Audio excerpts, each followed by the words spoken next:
C'est un privilège pour moi encore aujourd'hui de pouvoir partager ce moment avec vous. Je voudrais vous saluer dans le puissant et précieux nom de notre Seigneur Jésus-Christ. Ce matin, j'ai une parole pour vous. Mais bien avant de la partager, nous allons fermer les yeux, nous allons prier le Seigneur. Père, merci pour ta parole qui vient pour nous apporter la vie. Tu as quelque chose pour chacun de nous en ce jour. Nous prions que cela soit afin pour la gloire de ton nom. Merci infiniment pour ta parole qui coule maintenant dans nos vies et qui apporte la vie où la mort s'est installée. Sois béni au nom de Jésus. Amen.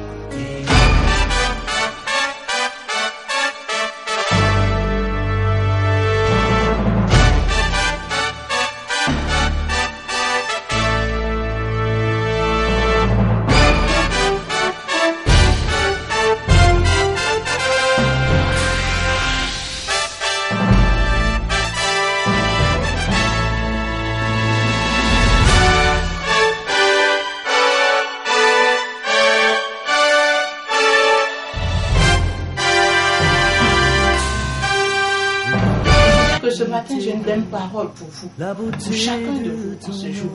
Car le Seigneur m'envoie annoncer une bonne chose. Cette chose, certainement pour certains, elle paraîtra anodine, parce qu'ils ont toujours l'habitude de vilipender celle dont nous avons parlé.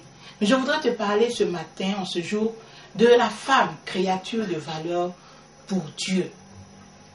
La femme est un sujet pour beaucoup. Si pour certains la femme est un objet, est simplement vue comme un objet, pour d'autres la femme est un être très important dans la vie de tous les jours. Si pour certains la femme ne sert à rien et que la femme ne méritait même pas d'être, pour d'autres la femme a de la valeur. Elle est une source profonde et puissante d'inspiration. Donc la femme est vue sous plusieurs angles. Elle est vue par plusieurs personnes et de différentes manières.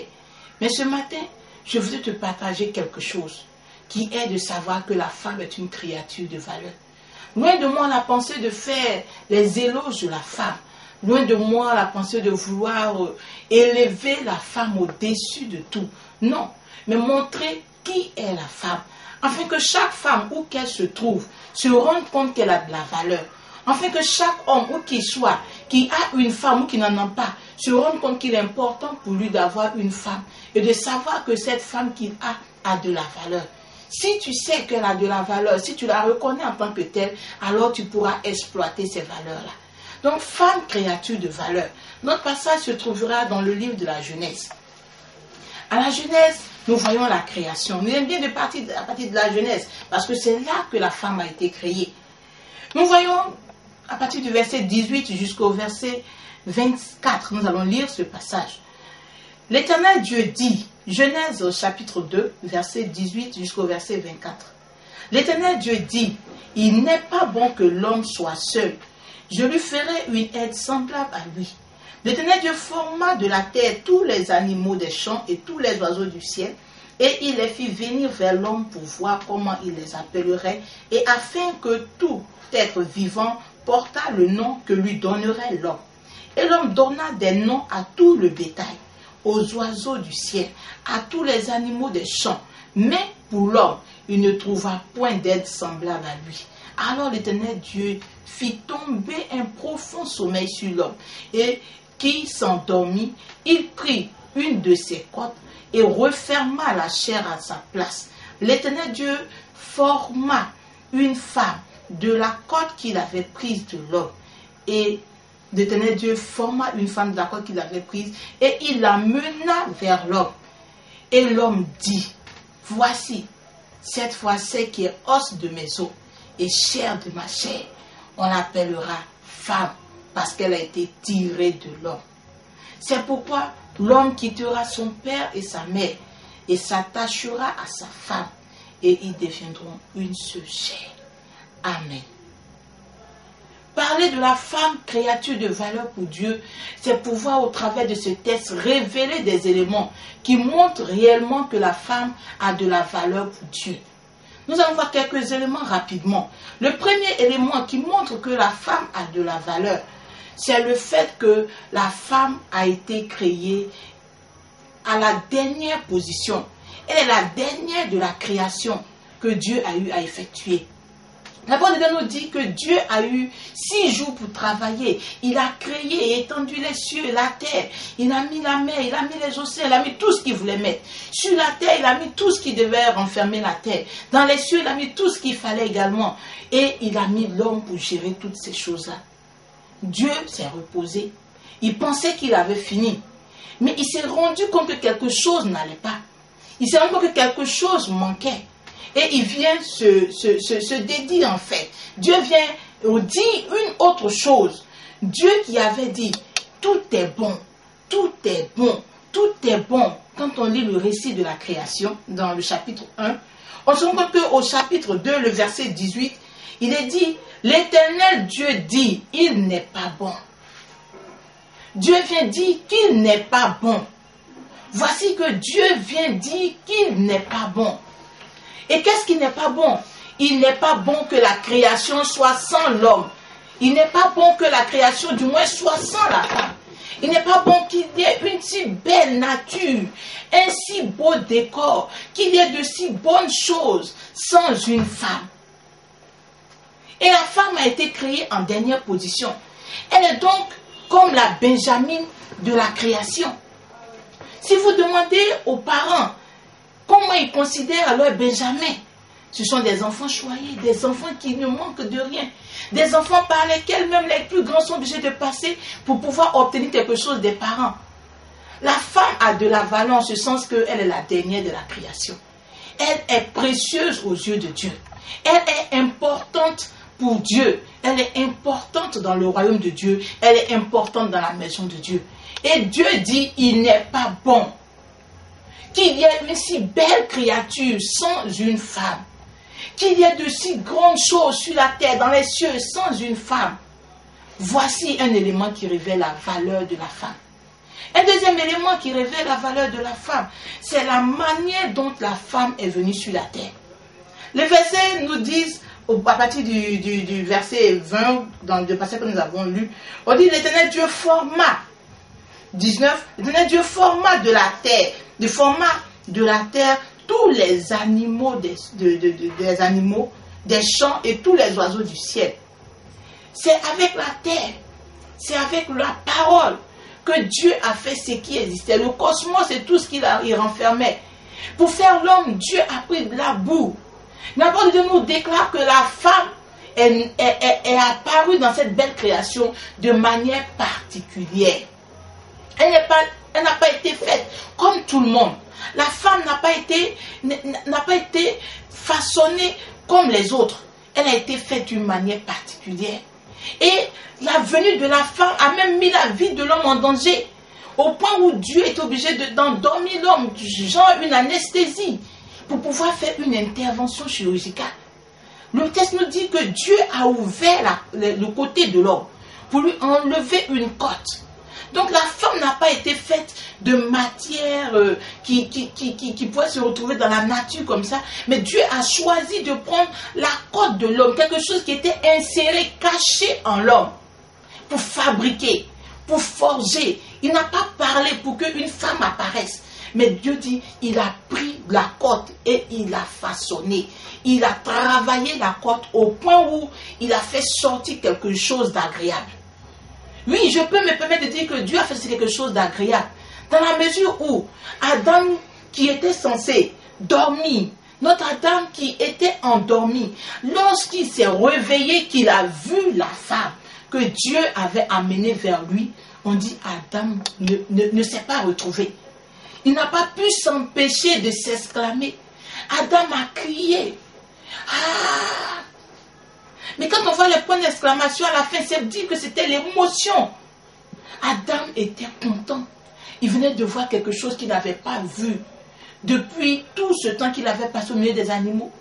En train de les nommer, Adam venait de voir quelque chose qui était au-delà de ce qu'il avait pensé. Dieu a donc créé une femme de manière particulière avec une beauté extraordinaire. Voici une deuxième valeur de la femme. Dieu a façonné la femme au point où il a mis en elle quelque chose que l'homme ne peut pas lui enlever. Quelque chose que l'homme ne peut pas expliquer, ne peut pas comprendre. Et c'est ce qui constitue la troisième vérité qui montre que la femme est une créature de valeur. Oui, la femme a en elle quelque chose qui fait que l'homme ne peut pas résister quand il s'agit de femme. Ça, c'est le leadership d'influence que Dieu a mis en la femme. La femme, quelle qu'elle soit, elle impose un respect. Quelle qu'elle soit, elle impose une considération. Même si les hommes ne la considèrent pas, mais de manière naturelle, de façon innée, l'homme, la femme du moins, inspire de la considération. Un être à traiter avec beaucoup de soin, beaucoup d'affection, parce que Dieu a mis en elle un leadership d'influence.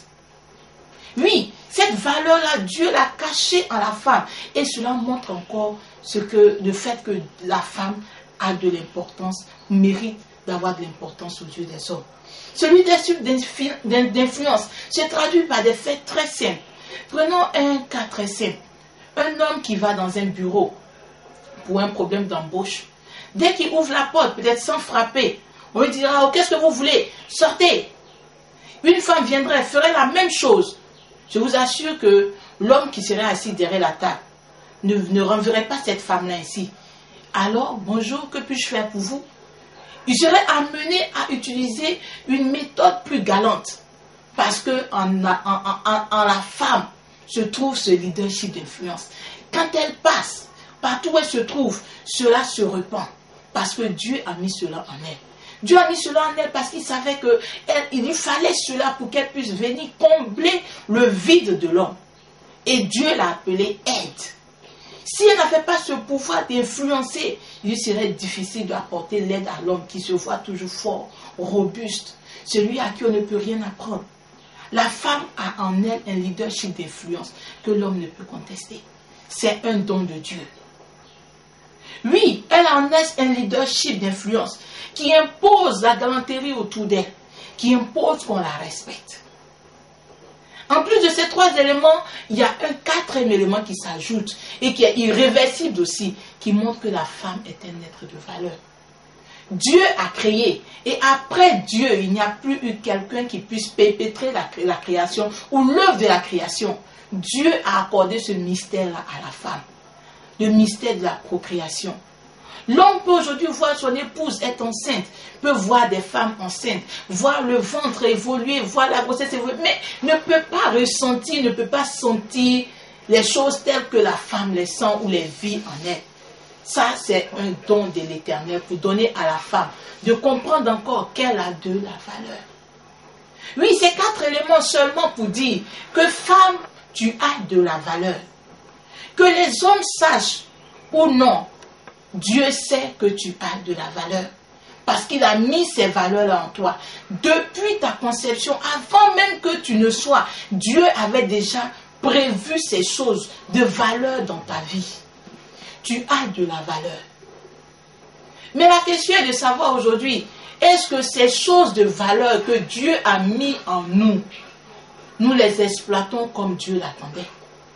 Est-ce que ces choses de valeur-là, concourent à donner au plan de Dieu dans ta vie en tant que femme d'être réalisées?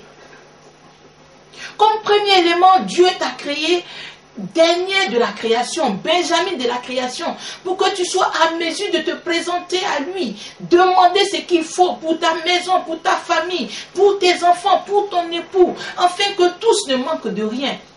Mais tu as utilisé cette position-là pour rester faible, pour dire que tu ne peux pas, tu es incapable, tu n'as pas de force. Est-ce que je peux réussir? Je suis femme, je suis faible. Non, tu es Benjamin, mais tu as en toi un potentiel qui est celui de t'approcher du trône de Dieu et de demander et de recevoir parce que Dieu sait que tu comptes pour lui. Comment est-ce que tu utilises cette position de Benjamin dans la création? Tu te sers de cela pour rester assis, croiser les bras, ne rien entreprendre parce que tu es faible. On te proposera quelque chose à faire, être démarcheur, faire ceci. Non, je suis faible. Je peux vite me fatiguer, je tomberai malade. Non, il ne faut pas épuiser la femme. Tu as de la valeur en étant Benjamin. De cette faiblesse-là sort une force. Il faut exploiter cette force-là. Celle qui consiste à t'approcher de Dieu, à demander ce que les autres n'ont pas pu avoir et à croire que tu le reçois parce que ta position te donne de ne manquer de rien. Tu es importante aux yeux de Dieu. Homme, ton épouse est importante à tes yeux. Aux yeux de Dieu, je dirais. Ton épouse a de la valeur. Ta sœur a de la valeur. Ta mère a de la valeur. Parce qu'elle est la Benjamin de la création. Elle en est une force. Deuxièmement, Dieu t'a donné d'avoir une beauté, d'avoir tout ce qu'il faut, des atouts qui font qu'on est irrésistible à ta beauté. Quand tu passes, c'est sous ton charme que tout succombe. Mais Dieu t'a créé ainsi belle pour que tu sois là, pour honorer un homme, pour que tu puisses faire du bien, réjouir le cœur d'un homme, donner la joie au cœur d'un homme, celui qui va t'épouser. Mais comment t'en es-tu servi aujourd'hui? Pour séduire à droite, séduire à gauche, détruire des foyers, rendre des enfants misérables, leur prendre leur père. C'est tellement que toi tu es homme, tu as sélectionné de plus belles créatures, des femmes, et tu les exploites dans ce domaine-là. Dieu n'a pas fait de femmes belles pour qu'elles soient ainsi utilisées. Il les a créées belles afin qu'elles servent à la gloire de son nom. Afin que par leur beauté, elles révèlent la gloire de son nom. Afin que par leur beauté, elles fassent la joie de l'homme qui les épouse. Tu as de la valeur. Ta beauté est importante. Importante pour ton mariage, importante pour ton foyer, importante pour que Dieu soit glorifié quand on te voit passer de manière harmonieuse avec l'homme auprès de qui Dieu t'aurait mis. Dalila était belle. Oui, c'est ce que la Bible nous dit, belle de figure. Et elle a mal exploité cette beauté, au point où elle a donné à ce grand homme qui était chargé d'apporter la délivrance à une époque donnée dans le peuple d'Israël, de sortir des voies de Dieu, d'échouer à sa mission. Tu as fait échouer la mission de plusieurs serviteurs de Dieu, de plusieurs grands hommes. Tu as mal utilisé ce potentiel que Dieu avait mis en toi. Cette valeur est devenue comme un poison aujourd'hui. C'est de la valeur. Ton charme et ta beauté sont la valeur que Dieu a mis en toi. Alors ne les détruis pas. Ne les utilise pas à d'autres fins, mais utilise-les dans le cadre de Dieu. Oui, Dieu a mis en toi un leadership d'influence parce qu'il te disait que tu devais être l'aide de l'homme. Celle qui doit aider l'homme, c'est celle qui doit avoir un peu plus de connaissances que l'homme. Celle qui doit pouvoir apporter ce qu'il faut quand l'homme ne peut plus. Mais comment utilises-tu ton leadership d'influence? La Bible nous parle de la femme de Job qui a mal utilisé son leadership. Quand tout allait bien, elle était là, heureuse. Dans le livre de Job, à partir du chapitre 1, quand les malheurs ont commencé à s'abattre sur la vie de Job, elle n'a rien d'autre, elle n'a trouvé rien d'autre à dire que dire à son cher mari, Job, maudit Dieu et meurt. Oui, elle pensait ainsi détruire la vie de ce grand homme. C'est ainsi que tu utilises ton leadership sur la vie de ton mari. Quand il vient te conseiller, il te demande des conseils du moins, qu'est-ce que tu lui donnes comme conseil? Quand il est dans une situation où il est désemparé, qu'est-ce que tu lui dis? Des paroles pour l'enfoncer ou des paroles pour lui donner de reprendre confiance en lui? Des paroles pour le détruire ou des paroles pour le faire sortir du gouffre dans lequel il est? Tu as eu ce leadership d'influence de la part de Dieu, afin que tu influences l'homme à accéder, de manière à accéder de façon rapide à ce à quoi il n'avait pas pensé accéder. Tu dois utiliser ce leadership pour lui donner de comprendre qu'il peut aller au-delà de ce qu'il pense vivre aujourd'hui. Que ce qu'il vit aujourd'hui n'est rien. Qu'il peut traverser cela parce que tu es là à ses côtés. Tu as un leadership d'influence. Utilise-le pour élever l'homme. Et non pour l'abattre. Et non pour donner de mauvais conseils. Non pour le détourner des voies de Dieu. Non pour l'écarter des voies de Dieu. Jézabel a utilisé son leadership d'influence pour détruire ce grand roi qui était Akab. Jézabel a traumatisé Akab au point où il ne savait plus à quelle scène se vouer. Quelle femme es-tu dans ton foyer? Quelle sorte de sœur es-tu dans ta famille? Quelle sorte de femme, de mère es-tu pour tes enfants? Femme, tu as un leadership d'influence. Utilise-le bien et Dieu sera glorifié. Utilise-le et tu vas voir que tu vas changer la société. Tu vas transformer des situations. Dieu t'a donné de pouvoir procréer, ma soeur. Beaucoup recherchent cette grâce. Beaucoup sont obligés d'investir des millions, des milliards pour pouvoir expérimenter cela. Mais ils n'arrivent pas. Qu'est-ce que tu fais de cette grâce-là? Avortement sur avortement. Pour vivre dans la débauche, des contraceptifs. Chaque jour, des pilules que tu avales. Mais en dehors de ces pilules-là, mais qu'est-ce que tu fais? Des interruptions intempestives et incontrôlées de grossesse. Dieu te donne de réaliser quelque chose qu'il ne peut pas réaliser nulle part ailleurs. Il ne peut réaliser nulle part ailleurs. Mais que fais-tu? Que fais-tu de cette grâce? Des enfants même que tu mets au monde, qu'est-ce que tu fais d'eux? Les mettre à la poubelle, les détruire. Dieu te dit de te ressaisir. Femme, homme, voici autant de choses qui nous ont montré que la femme a de la valeur. Et Dieu veut qu'elle exploite ces choses valeureuses, ces choses de valeur, de manière à élever son nom. Sors de là où tu te trouvais. Et reconsidère tes voies. Si tu ne savais pas que tu avais de la valeur, Dieu te dit en ce jour que tu as de la valeur pour lui. Si les hommes ne t'ont pas considéré, si les hommes n'ont pas cru à la valeur que Dieu avait mise en toi ou que tu étais pour Dieu, Dieu te dit que tu as de la valeur pour lui. Si tu avais su que tu avais de la valeur et que tu n'avais pas su utiliser cette valeur, tu n'avais pas bien exploité cette valeur ou ces valeurs dans ta vie, c'est une occasion pour toi de te ressaisir ce matin et de revenir dans les voies de Dieu.